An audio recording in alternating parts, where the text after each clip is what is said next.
So just to start with an overview of the relevant statutory provisions.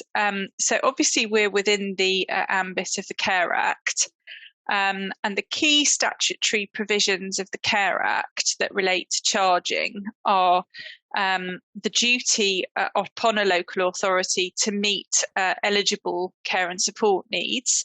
Obviously, that duty arises following an assessment of what eligible needs exist.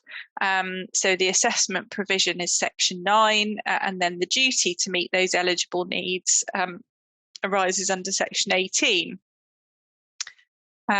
And just pausing there to reflect that, of course, the local authority also has a power to meet needs, even when it's not compelled to do so by Section 18.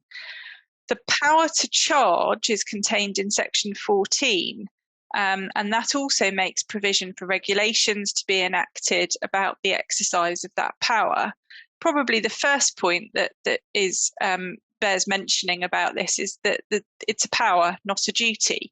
So a local authority isn't required by Section 14 to charge, but it is given a power to do so. What happens if there is a finding of intentional deprivation? Well, if that's the case, then the amount that's identified as an intentional deprivation can be taken into account as what's described as notional capital. And we see that in the Care and Support Guidance Annex E, paragraph 29.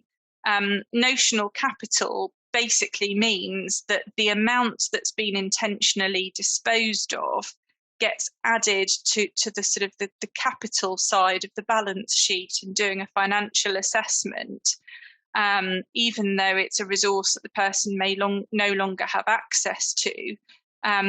They are treated as if they still have it. But obviously, that isn't for all time, because if they had it in reality, it would become diminished over the course of paying for care. So there will come a point where the notional capital is eroded to the point that the local authority would be satisfied that it needed to meet the costs of care and support. So that's where the concept of notional capital becomes relevant.